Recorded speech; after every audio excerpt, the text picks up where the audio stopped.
Cricket is my passion and I cannot avoid it. Assalamu alaikum, good evening, namaskar, sat sri akal to all the beautiful people around the world. The World Cup has heated and it's come to the business end. And to discuss about what has happened in the last 10 days in the Super 12, I have the one and only one, the Professor Mohammad Hafiz from Pakistan, who's captained Pakistan in the past, has done wonders for Pakistan, and who's got a great cricketing head on his shoulders. Welcome to the show, Hafiz bhai. Assalamu alaikum, kaise hain Anis bhai, theek thaak, and hello to everyone. Alhamdulillah, wa alaikum salam. We are all good, Hafiz bhai. Happy to have you back on the show. I remembered we had discussed before the India-Pakistan match, and what a match we've had, India-Pakistan. Tell us something about that game, Hafiz bhai. बहुत मजा आया और देखिए मैंने wish किया था, if you remember, that it should not be one-sided affair, और वैसे ही हुआ. बहुत मजा आया देखने को, क्योंकि मैं हमेशा मानता हूँ कि इंडिया पाकिस्तान का जो मैच है वो सिर्फ जीत और हार के बियॉन्ड है. उसकी जो फीलिंग है वो as a fan of cricket, आप कहीं पे भी बैठे हो, आप किसी भी टीम को सपोर्ट करते हो, आप इंडिया पाकिस्तान का मैच देखना चाहते हैं, और अगर ऐसा मैच हो तो मजा दोबाला हो जाता है, आपको बहुत ज्यादा मजा आता है. तो I am happy that we all witness one of the very very best of T20 match, जिसमें इंडिया पाकिस्तान का encounter 90,000 people in the Melbourne stadium. What a game it was. Cricket को फैलाने के लिए, क्रिकेट को मजीद फैंस की attraction हासिल करने के लिए इस तरह का मैच होना चाहिए था. और ऑब्वियसली इंडिया बहुत अच्छा खेला. मैच कोई भी जीते, लेकिन इस तरह के मैच ने इस पूरे टूर्नामेंट को एक डिफरेंट लेवल पे पहुंचा दिया, और जो एक्सपेक्टेशन थी इस मैच से वो दोनों टीम्स ने पूरी की. और obviously end of the day India was on a winning side, और उनको वो डिजर्व करते हैं because of a very very very special innings from Virat. We all know that he is a wonderful player. लेकिन इस तरह की परफॉर्मेंस इतने बड़ी स्टेज के ऊपर देना, उन्होंने अपना जो पेडिग्री है वो एक डिफरेंट लेवल पे ले गए हैं. एकदम सही फरमाया हफीज भाई ने कि this matches are required between India Pakistan, and for the global audience it's an event to watch. But you mentioned about Virat Kohli, and you mentioned that he played a very special knock. If you watch that game, it was a seesaw game. India started out well with the ball, then Pakistan came back with the bat with Iftikhar and Shan Masood, and then in the end managed to score 158, and India struggled in the beginning, and at one stage, rather the first 16 overs, it was all Pakistan. Rather 17 overs. So that 48 runs, 18 balls at that time, did you feel India will pull it off? Personally, if you will ask me, I felt having two overs from the main bowlers, like Shaheen was, I think he bowled the 18th over. He bowled the 18th. तो Shaheen का वो over और having a 1 over of Haris. Yeah. I was backing Pakistan that time. I know Virat is there, but they were only 1 wicket away. If Virat could have gone, it could have been a different story. लेकिन क्योंकि थोड़ा सा technical errors भी हुए, थोड़ी utilisation of the bowler की एक mistake हम कह सकते हैं, नवाज का आखिरी ओवर रखना, और यही बात विराट ने भी मेंशन की that it was in their mind when they were chasing the run that the last over Nawaz has to bowl. So they plan things accordingly.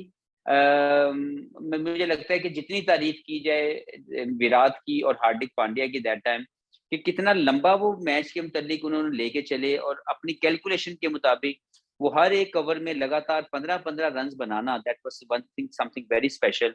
Shaheen जैसे ओवर के अंदर उन्होंने 17 रन, शायद 18 रन लिए, और फिर जो लास्ट 2 सिक्सेस थे हारिस रऊफ की 2 बॉल्स के ऊपर, that was amazing to watch. And I can imagine the amount of pressure he must be dealing that time.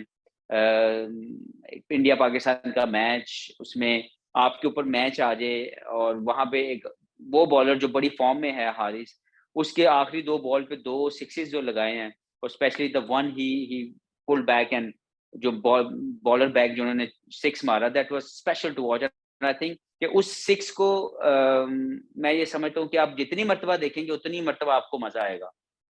तो मैं समझता हूँ कि जितनी विराट की तारीफ की जाए उतनी कम है, और जिस तरह का प्रेशर उन्होंने पहले अब्सॉर्ब किया जब वो आए, India was in a very difficult position that time, लेकिन वहां पे प्रेशर अब्सॉर्ब करना, कैलकुलेट करना, अपने आप को टाइम देना, लंबी इनिंग्स खेलने की कोशिश करना, तमाम कैलकुलेशंस जो दिमाग में चल रही हैं, बहुत सी जगहों पे ना आपके दिमाग में एज ए बैट्समैन कुछ ऐसी थॉट्स आती हैं जो सही नहीं होती, लेकिन सम टाइम आप उसकी तरफ चले जाते हैं। तो मुझे लगता है कि विराट की एक वेरी वेरी स्पेशल इनिंग्स, और उनकी जो इस इनिंग्स है, इससे इन परफॉर्मेंसेस तो विराट ने बहुत अच्छी अच्छी दी हुई हैं, वो हाईलाइट की जा सकती हैं, लेकिन ये वाली मुझे लगता है कि अगर विराट की one of the special count की जाए तो ये गलत नहीं होगा।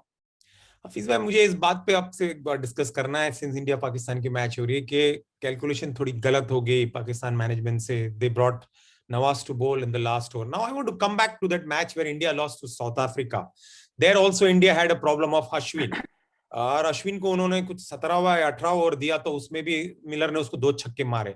तो अगर समझ फर्ज करो कि रोहित शर्मा भी पीछे ले जाते, स्ट्रेच करते मैच को और 20वें ओवर पे लेके जाते, अश्विन को लेके आते, तो सिचुएशन ये नहीं है, क्योंकि उधर मिलर ने मैच खत्म कर दिया जब वो अश्विन बॉलिंग करने आया। तो देखें, आई थिंक कि मैंने पोस्ट मैच इंटरव्यू सुना था रोहित का। Rohit mention that he does not wanted to make the same mistake, लेकिन स्टिल मिस्टेक थी। मुझे लगता है फिर भी वो मिस्टेक ही थी कि जब आपको पता है कि पहले 10 ओवर के अंदर इस पूरे, अगर आप टूर्नामेंट को थोड़ा सा रिफ्रेश करें अपने दिमाग में, तो हर एक टीम पहले 10 ओवर के अंदर एक कंसोलिडेटिंग वे में खेल रही है, बहुत ज्यादा रन्स नहीं बन पा रहे। 10 ओवर में मैक्सिमम भी है जो 60 to 70 है।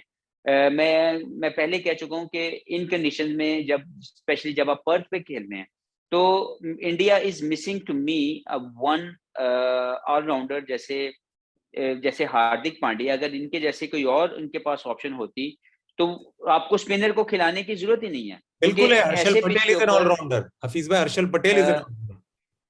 अगर आपने उनको बैक किया अश्विन को, तो अगर आपको लगा कि आपने एक स्पिनर को खिलाना है, तो अभी तक हमने अक्षर पटेल भी जो हैं वो कामयाब होते नजर नहीं आए।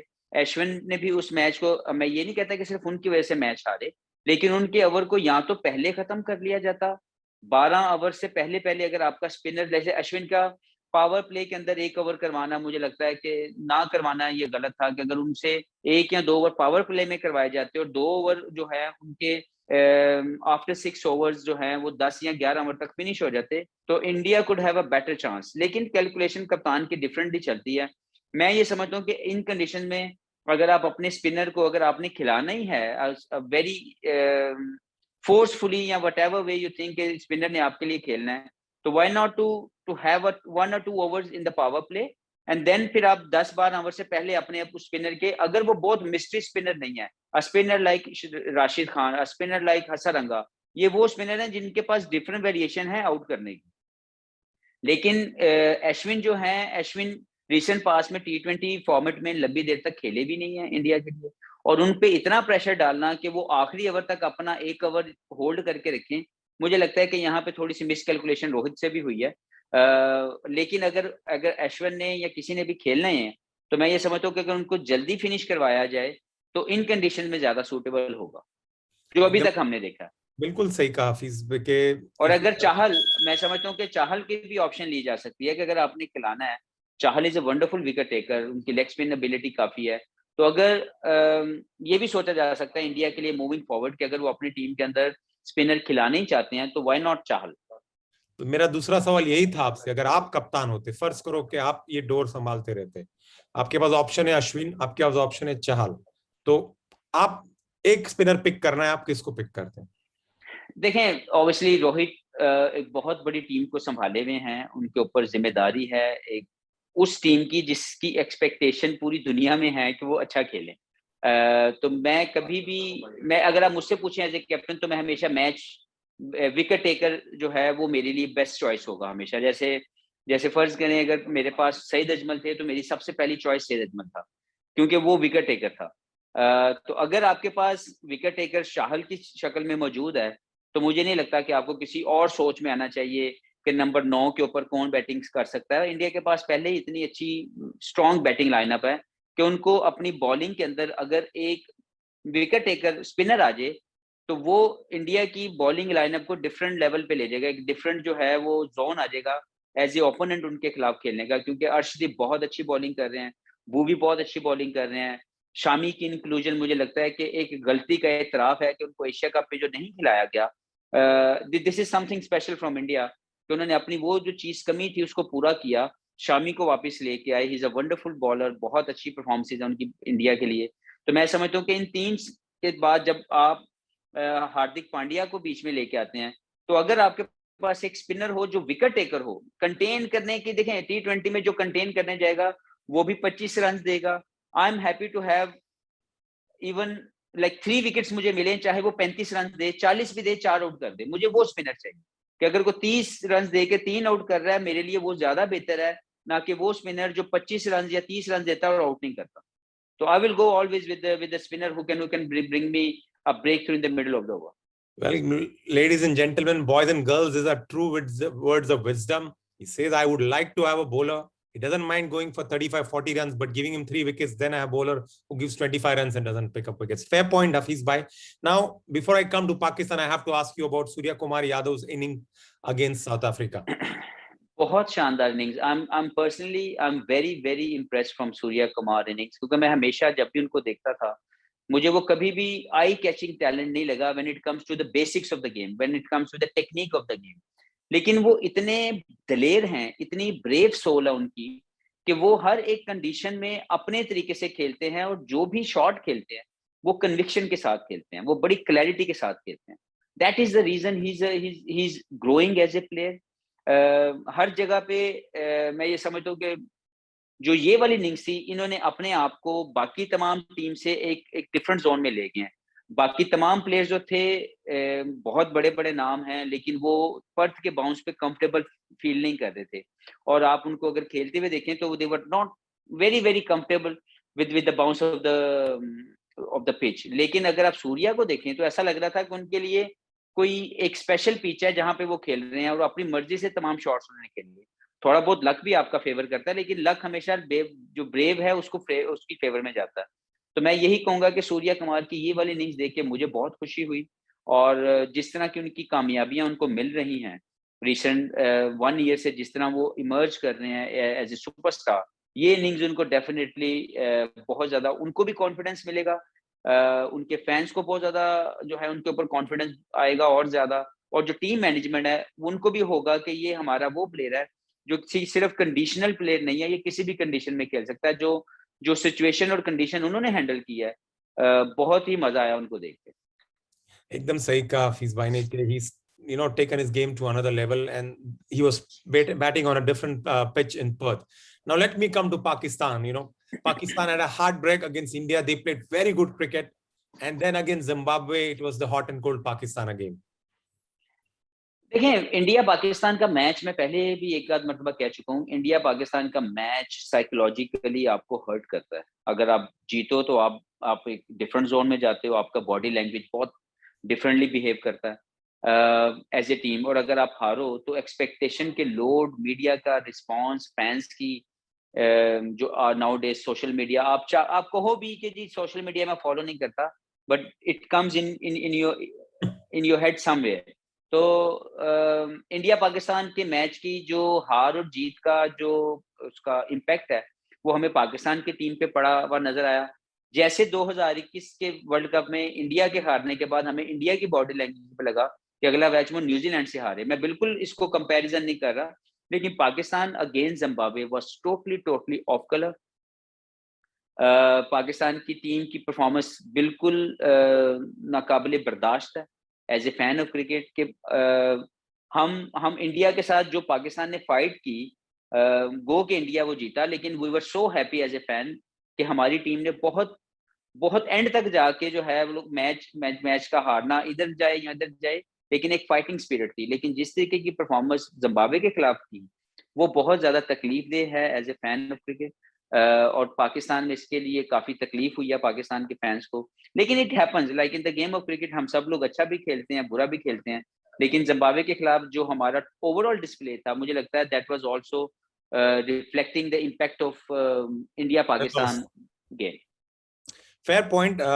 You have rightly hit that, that mental scare of a loss to an India or a Pakistan carries on to the next game, and probably that pressure was saying. And I remember Iftikhar saying that he couldn't take the loss and it was hurting Pakistan.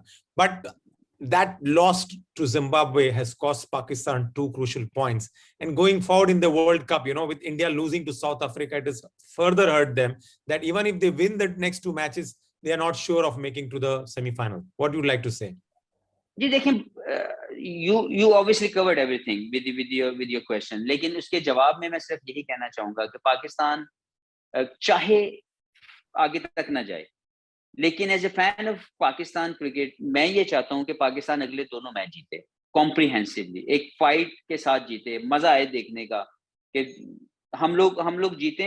Net run rate पे अगर बाहर भी हो जाते हैं, I really don't care about it. Obviously एक disappointment जरूर है, लेकिन अगर मैं क्रिटिकली इसको देखूं तो पाकिस्तान के ये वाले प्लेयर्स जो इस वक्त टीम के साथ हैं, इनके काफी इश्यूज चल रहे थे। मिडिल ऑर्डर का जो परफॉर्म ना करना वो तकरीबन 1 साल से चल रहा था, लेकिन उसके ऊपर ध्यान नहीं दिया गया, उसको कंटिन्यू किया गया, उन प्लेयर्स को बैक किया गया, जो कि बिल्कुल गलत नहीं है। लेकिन गलत इस तरह है कि जब एक प्लेयर आपका मिडिल ऑर्डर के अंदर खेल के वो 15-20 मैचेस में परफॉर्म नहीं करता, तो आप उसको गलत खिला रहे हैं अपने रॉन्ग को राइट साबित करने के लिए, और उसकी जगह पे जो गलती हो रही है, एक तो वो गलत खेल रहा है और एक जो उसकी जगह पे खेल सकता है वो भी बाहर बैठा हुआ है, ये भी गलती है।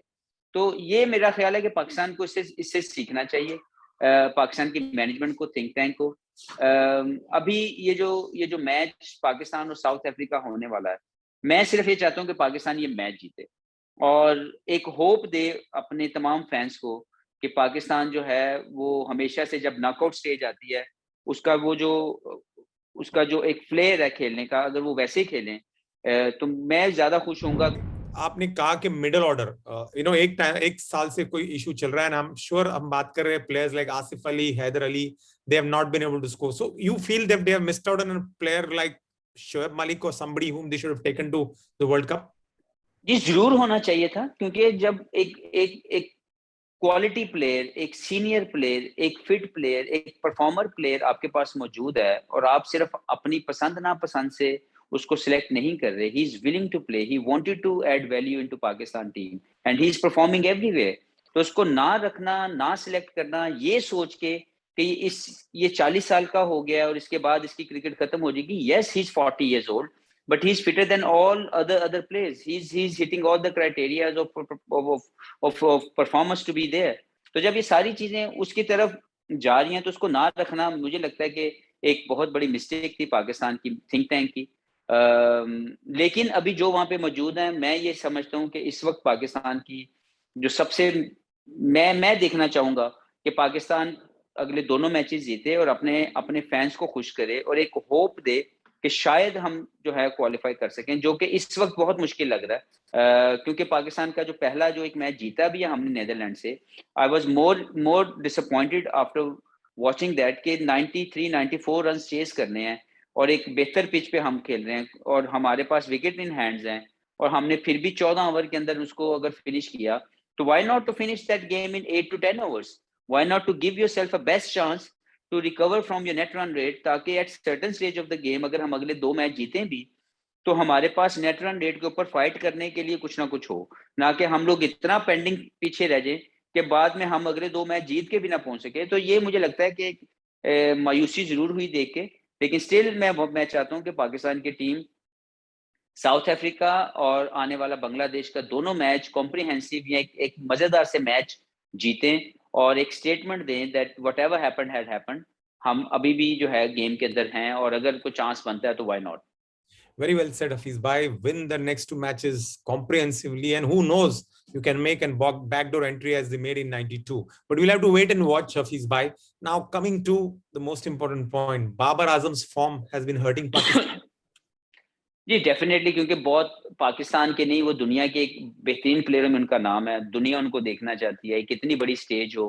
आई एम श्योर कि ये उनको भी काफी तकलीफ हो रही होगी कि इतनी बड़ी स्टेज के ऊपर आके उनका परफॉर्म ना करना। पाकिस्तान को भी हर्ट हुआ क्योंकि पाकिस्तान बहुत रिलाई कर रहा था बाबर आजम की फॉर्म से, पाकिस्तान के वो स्कोर, वो जिस मैच में स्कोर करते हैं पाकिस्तान के लिए बेहतर चांसेस होते हैं उसको उसमें बेहतर परफॉर्म करने के, लेकिन उनके जल्दी आउट होने से जो एक मसला आ रहा है वो ये आ रहा है कि जो 3, 4, 5 के जो प्लेयर हैं उनको एक आदत सी पड़ गई थी कि बाबर और रिजवान में से ये दोनों जो हैं वो लंबी देर तक खेलेंगे, लेकिन इस वर्ल्ड कप में अभी तक ये दोनों क्योंकि जल्दी आउट हो गए, तो जब ये इन पे बारी आ रही है तो ये पार रन्स को टच नहीं कर पा रहे। ये वो ये वैसे नहीं खेल पा रहे कि अगर बाबर और रिजवान ना करें तो ये खुद जिम्मेदारी के साथ परफॉर्म करके मैच जितवा दें, जैसे उस दिन सूर्या कुमार ने किया, जैसे ग्लेन फिलिप ने परफॉर्म करके दिया, या हमारे पास स्टोइनिस आए, उन्होंने परफॉर्म करके दिया।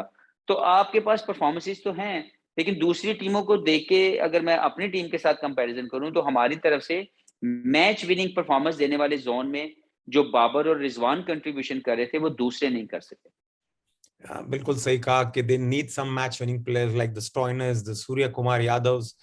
Last question, Hafiz bhai, for you. Do you think one of the batsmen should go down and send Fakhar to open? No मेरा नहीं ख्याल कि ऐसा सोचना चाहिए। ये बहुत से लोगों की डिबेट है। मैं हमेशा समझता हूँ कि ये जोड़ी नंबर 1 है पाकिस्तान की। इन दोनों ने रिसेंट पास में साल से तकरीबन हर एक दुनिया की जगह पे जाके हर एक मैच में बड़ा परफॉर्म किया and it work for Pakistan. हाँ, जो चीज इनकी बेहतर होनी चाहिए वो ये है कि इनका जो दोनों को खेलने का जोन है उस जोन में थोड़ी सी एक्सेलरेशन चाहिए। 125 128 ये स्ट्राइक रेट आज की मॉडर्न क्रिकेट में जब आप 40 से 50 बॉल खेलें तो इट्स नॉट गुड इनफ। जब आप 40 से 50 बॉल खेलें तो आपका स्ट्राइक रेट 150 पे रहना चाहिए। That is somewhere they need to improve themselves as a player. Babar को भी जरूरत है, Babar is a wonderful player, लेकिन अगर उसने अगर जब बाबर अपने आप को खुद अब बेहतर करने के लिए सोचे, बाबर और रिजवान के जब भी उन्होंने 40 से 50 बॉल खेलने हैं, जब वो इस जोन में चले जाएं तो उनका स्ट्राइक रेट 150 पे जाना चाहिए। हाँ, उससे पहले आपकी कंसोलिडेशन, आपका अब्सॉर्ब करना प्रेशर, सब चीजें चलती हैं, लेकिन 5 10 15 बॉलों के बाद आपने अपने फ्लेयर में आना है कि T20 मोड के मुताबिक मैं खेलूं। और अगर आपने 40 बॉल खेले हैं तो 40 या 45 बॉल खेलने के बाद आपका जो स्ट्राइक रेट है अगर वो 150 को टच कर रहा है तो यू टिकिंग द बॉक्स। अगर वो नीचे रह रहा है बाय एनी रीजन तो इसका मतलब है कि आप बॉल ज्यादा कंज्यूम कर रहे हैं और जो रन्स ऑन द बोर्ड चाहिए जिससे टीम जीतती है आप वहां पे नहीं पहुंच पाते।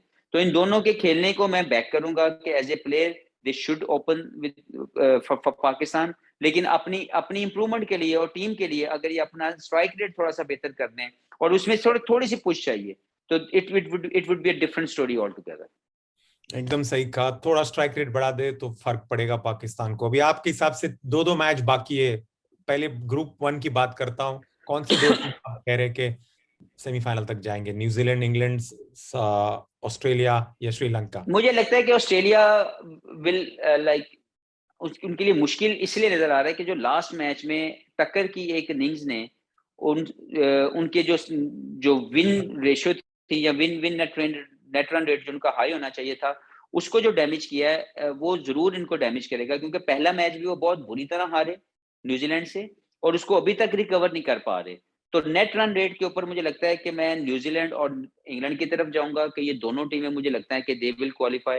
एंड है तो मुश्किल, लेकिन मुझे लग रहा है कि ऑस्ट्रेलिया अगर मैच जीत भी जाए तो नेट रन रेट के ऊपर जो है वो बाहर हो जाएंगे। सॉरी, ऑस्ट्रेलिया अगर अपना मैच जीत भी जाएगा तो वो बाहर हो जाएंगे। इंग्लैंड और New Zealand will qualify. And in group 2 I know your group heart 2 के अंदर जी obviously I by heart I am always with Pakistan, लेकिन जो कंडीशन और सिचुएशन नजर आ रही है वहां पे मुझे लगता है कि इंडिया और south Africa will be the 2 favourites team. That's Hafiz Bhai's assessment about what has happened in the first, probably last 10 days of the World Cup. And let me inform all my viewers on the show, he's going to the World Cup as ambassador of Pakistan to witness 2 Pakistan's big game. One is against South Africa and one is against Bangladesh. We wish him a very safe journey. At the same time, all the best for Pakistan team. As he said, play well, and who knows, Pakistan can still make a backdoor. Even if they don't make, the fans will be proud of that the boys fought till the end. जी इंशाल्लाह, I am hoping the same. अपना ख्याल रखिएगा हाफिज भाई और दुआ में याद रखना। थैंक यू अनीस भाई, ऑल द बेस्ट।